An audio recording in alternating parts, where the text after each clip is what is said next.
you say this is where the body was found? Yes, they drew an outline in chalk to show the position of the body. Apparently it fell on his face, and he was hit from behind with this poker. Well, I guess that's the rack over there where the poker belongs. Yeah, that's right. Well, since the lights were on in this room this morning when Miss Frothingham came in, apparently the killer was hiding. Otherwise, the butler wouldn't have been caught unawares. Must have been tampering with this strongbox when he heard somebody coming. Yeah. He's evidently hiding behind this chair. And when the butler came in, he hit him over the head with this poker. I guess that's right. Oh, Miss Frothingham said there were no other servants in the house, so it couldn't have been an inside job. It was a crime of violence, but unpremeditated. Yeah, well, whoever it was knew his way around.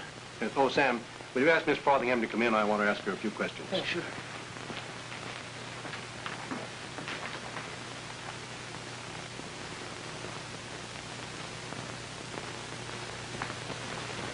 This is terrible, simply terrible. Poor Albert. He was such a fine butler. He'd been with my brother almost 16 years. Yeah, but what about the jewels? Oh, well, my brother had those insured, so we don't have to worry about anything there. Except for the insurance company. Yes, I guess you're right, but poor Albert. What's that big chalk mark? Why, I do believe it looks like the outline of a man's body. Yes, the medical examiner had it put there before they took Albert away for an autopsy. Oh, how dreadful. How simply dreadful. Won't that ruin the rug? No, we'll remove it later. Oh. In examining the strongbox, I noticed it wasn't forced open in any way. The key is still in the lock. Where in the world did that come from? Well, there are only two people that have keys to that strongbox. My brother, who's in Chicago on business, and myself. Oh, that simplifies matters. Now we've got no clues at all. Yes, this does make it a bit difficult. Well, did he have any servants before? Yes, he did have a gardener and a cook who took care of the house for him. Well, what about them? Well, you see, the gardener drank too much, and the cook was always fighting with him. Well, how long have they been gone? He discharged them about 2 months ago. Well, that could be a lead. What's their names and addresses? Oh, I wouldn't worry about them if I were you. And why not?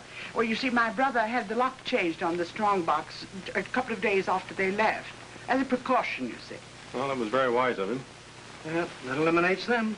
Yes.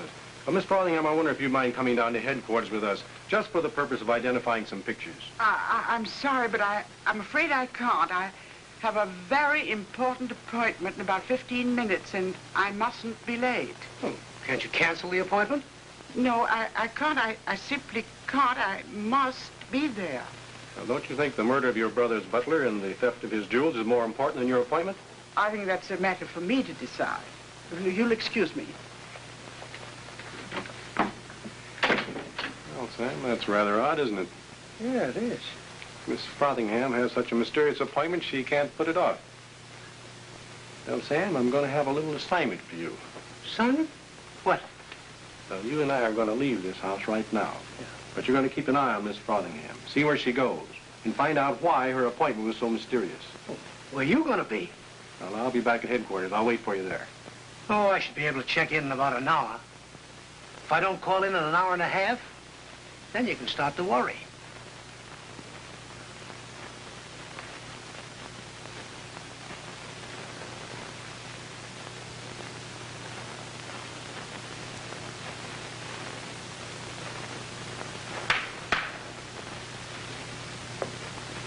You summoned me, Swami? Yes, Fundo. I can get no message from Shiri. She does not answer me. I know not what to do. What are your instructions, Swami?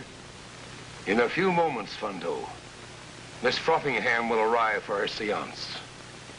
I must erase from her mind every memory she has of me. Then, Master, what concerns thee? Yesterday, when I communicated with Shiri, she told me that no matter what occurred, I must leave this building before the clock strikes 4. Then, Master, you want me to put everything together in order that we may leave as Shiri advises? I have never gone against the advice of Shiri, but I had already made plans for the sale of the Frothingham jewels. Yes, Swami. A man by the name of Pickett said he would be here this afternoon, with cash to buy them from me. Yes, Swami. The clock strikes noon, Master. And at noon, Miss Frothingham arrives. I have so instructed her that she is never late.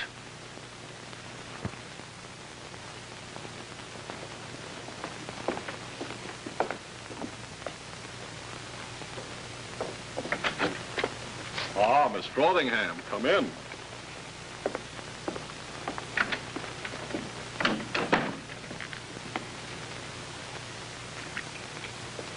Cherie, I feel that Miss Frothingham has entered the room.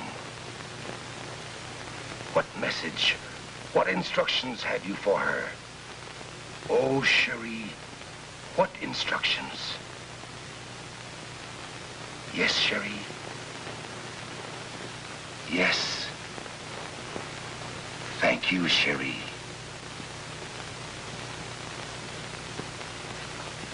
Miss Frothingham, Cherie has given me a message for you. Oh, Swami, I don't know what to do. I'm in such grave trouble. Fear not. All will be well. Last night, my brother's butler was murdered and all the jewels were stolen. Don't you worry. Fear not at all.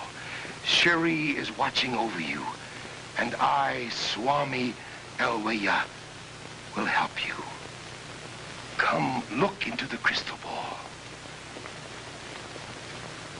Sit down. Now look deep into the crystal ball, and you will see Cherie. Thank you, Swami. Now, relax. Relax.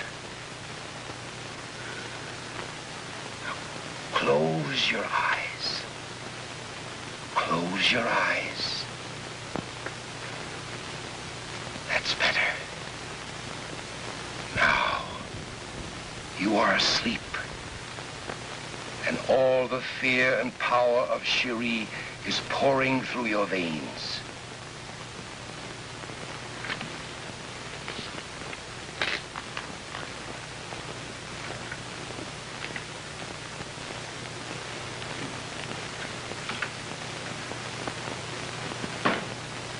Now, Miss Frothingham, open your eyes. You will forget that you ever met Swami Elwaya. It shall be as you order it, Swami. You will forget that you ever met me at Mrs. Eaton's house. You will forget that you gave me the keys to your brother's strongbox. You will forget everything. You will completely erase from your mind my address. The fact that you came here this afternoon. You will forget everything. Do you understand? Swami, it shall be as you order it. Miss Frothingham, you are completely relaxed. And when I order you to come out of your trance, you will feel more refreshed than you have ever felt in all your whole life.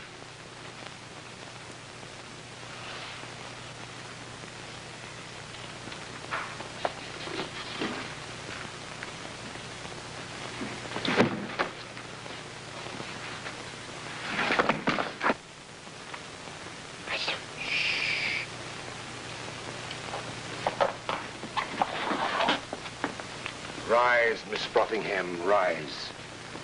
You will come with me.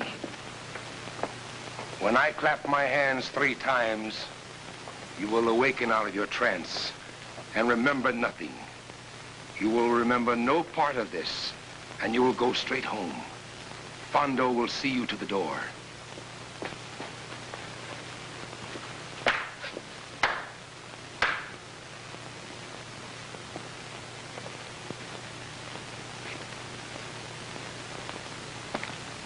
Get up on your feet.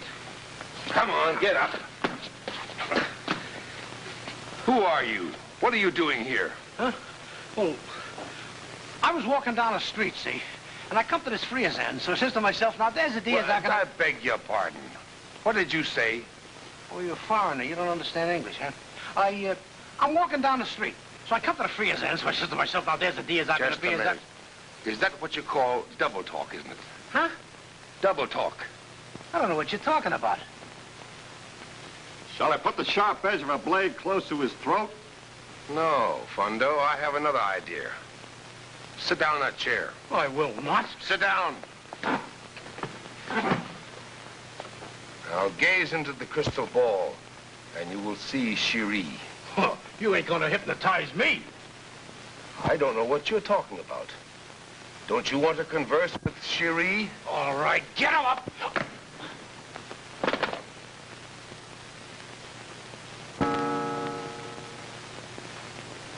Murphy, I can't understand it. Here it is 1 o'clock, and I haven't heard from Sam. Something must be wrong. Oh, now, don't tell me you're worried about Sam Catcher, Mr. Tracy. Murphy, no matter what happens, Sam never takes an hour and a half when he's supposed to check in within an hour. Well, didn't you say that he said something about start worrying in an hour and a half? Well, at the time, I thought he was only joking. Well, maybe he was at the time. Now, don't you worry, Mr. Tracy. Sam Catcher will be all right. Well, it never hurts to be certain, Murphy. Well, you're right there, Mr. Tracy. You're always very careful. Last time I heard from Sam, he was trailing Miss Frothingham.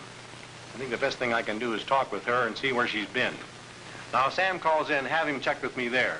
And in the meantime, you better take charge here. That I will, Mr. Tracy, gladly, sir. And when Patrick Francis Xavier Murphy takes charge of something, you can be sure everything's going to be all right. Okay, Murphy, thanks.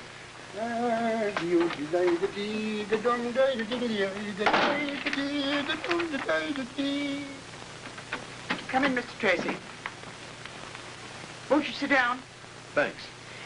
Can I help you? Well, yes. First of all, I'd like to know what time you got here. Oh, about 1:15. About 1:15? Yes. Well, where were you up until then? I was, let me see, I was, well, Mr. Tracy, I don't believe I remember where I was. Are you certain? I don't remember a thing that happened before I walked in that door just now. Well, now, Miss Frothingham, let's take it the other way around, huh? 2 hours ago, you were in a tremendous hurry to leave here to keep a mysterious appointment. I had an appointment? Yes, don't you remember? No. Well, you do remember leaving here, don't you? Yes. Well, let's reconstruct the sequence of events after you left here. Now, let me see. After Mr. Sam Catcherman, you left here, I took my hat and purse, went out the door, went outside and called a taxi cab. Well, now we're getting somewhere. Go on. I called the taxi, got in and said, would you please take me to... Yes, yes. I remember distinctly getting in the taxi and saying, would you please take me to... What? Mr. Tracy, what's the matter? What can have happened? I wish I knew. Can't you try to tell me more? I'm really trying, Mr. Tracy. I honestly am. Well, such a thing as this never happened to me before in my life. Well, now, in this city, every taxi cab driver must keep a chart of all the trips he's made. Now, if you could give me a description of the cab driver, maybe we could pick him up and check on your journey. It wasn't a him. It was a her. What do you mean? The cab driver was a woman. I remember when I left the house, walking down, calling a taxi. When the taxi drove up, I saw that it was a woman, a tall woman. I remember that distinctly. Well, now we really have something. Thank you. And if you'll just stay here for the next couple of hours, and in case you leave, call me at headquarters. We may have to check with you right away. I'll be glad to, Mr. Tracy. Thank you. Thank you very much, Miss Frothingham. It's 2 o'clock and I have to go.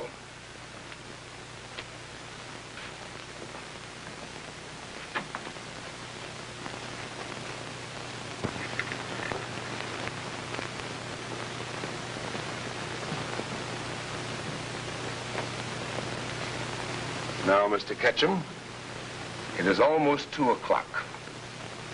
On the 4th stroke of 4, the electrical mechanism attached to the clock will set off that box of dynamite I have placed beneath your chair. It will not only blow you up and, of course, kill you, but it will destroy this entire building so that there will be no evidence left of Swami Del Weya. And in case something should happen in the meantime, I'll leave this switch up. Mrs. Miller is here for her seance. This is no time to bother me about that. Tell her and anybody who may come along that Swami is busy, to come back tomorrow. As you command, Swami.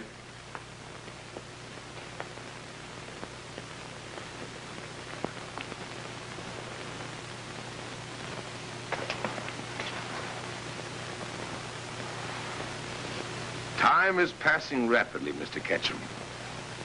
In a few short moments, the clock will strike 2. I want you to become very familiar with these chimes, because when it strikes the 4th note in succession, you will be no more.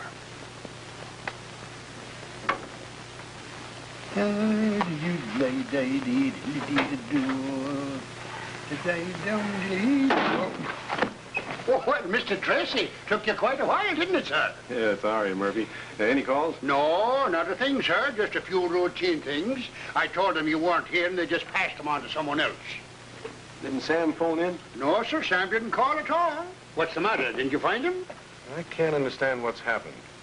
I have one very weak clue. A set of mysterious circumstances surrounding his disappearance. Well, say, now, that doesn't sound very good, does it, Mr. Tracy? No, it doesn't.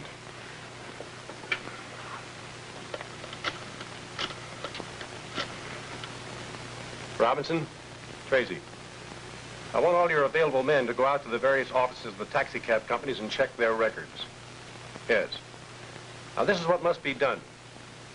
A woman was picked up today around 12 o'clock at the corner of Morris Street and Mildred Place. Yes, in a taxicab. That's right. Now, what I want you to do is to check against any cabs that might have been there in that vicinity at the approximate time. All right? And also, here's another clue that is a little bit easier. The taxicab driver was a woman, and a very tall one. Right. Now, hurry, because this might mean Sam Ketchum's life. Fondo, here are some more items we'll keep. Maybe we'll use later. 1, 2, 3. Yes, Mr. Ketchum, just 3 times. The next time that clock starts striking the hour, it will measure the seconds left in your life. Is that not so, Fondo? Swami Elwaya is always right. You know, I cannot understand it. I cannot understand not being able to contact Cherie, get a message to her or from her. Swami, why not try once more? Let me have my crystal ball. As you command, Swami.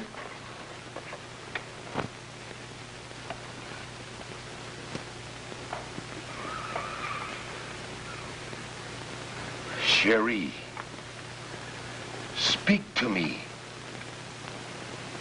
Something must be wrong. I seem to have lost my power. Wait a minute. Maybe I haven't. Sam Ketchum, look at me. Look at me. Fondo, cause him to stop turning his head. Yes, Swami. Sam Ketchum, look into this crystal ball. Bend his head down. Look into this crystal ball. Relax. You cannot resist me, Sam Ketchum. You are under my power. Close your eyes. Open your eyes. You cannot move. You're under my power. Remove your hands. Yes, Swami. Sam Ketchum, you will do as I say. You won't make a move. You won't make a motion. Won't have a thought until I so direct you. Release this man's bonds. Is it safe, Swami? Of course, release them.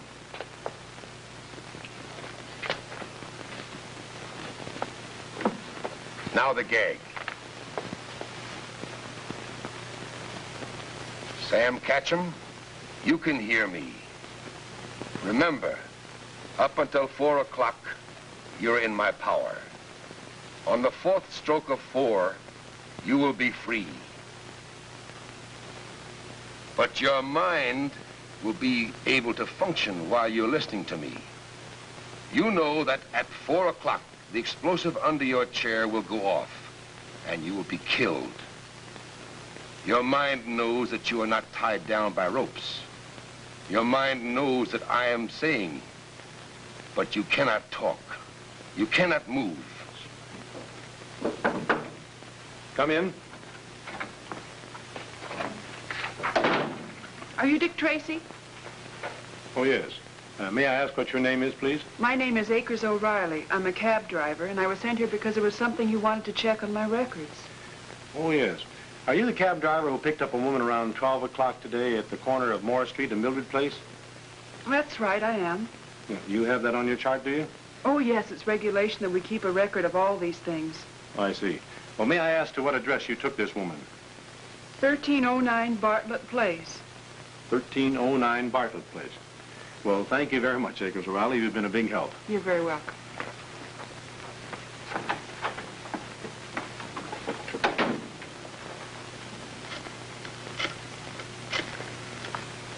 Hello, Gillis. I understand that Sam Catchum is at 1309 Bartlett Place. That's right, 1309 Bartlett Place. Now, I'm going right over there. If I don't report in by 4 o'clock, I want you to take some SWAT cars and surround whatever building may be at that address. And make a thorough search until you find me. You got it? Okay. Yes, that's right.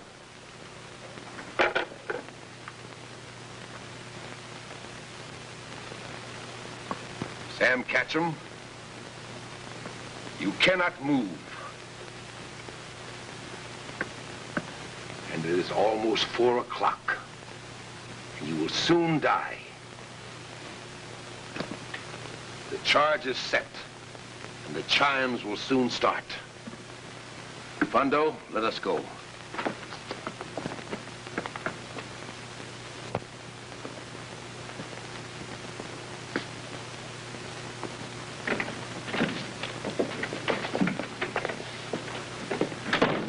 Well, it looks like you fellas are in a hurry.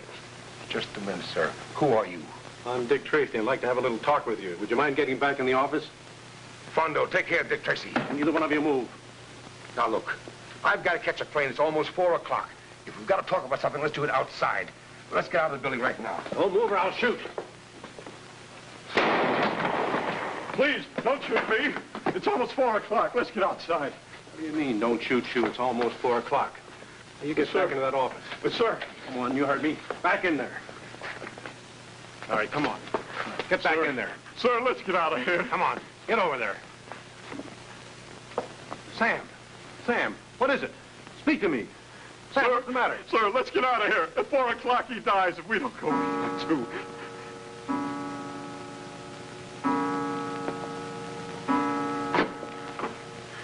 Sam, what's wrong? Sam! Tracy! Oh, Tracy. At the 4th chime of that clock, a box of dynamite under my chair was set to go off. You just broke the contact. Oh. Sam, what's wrong? What is it? Well, Swami had me hypnotized. But all the time, I knew I was going to die at 4 o'clock, even though I couldn't move. Well, how is it you move now if you couldn't move before? Oh, Swami was so sure of himself that he said at the stroke of 4, I'd be free from his influence. Now, come on, Sam. You've been sitting in that chair long enough. Relaxing. Let's go. Relaxing? We got to take this man down to headquarters. We got another dead one outside. Oh, Mr. Tracy, that will be a pleasure.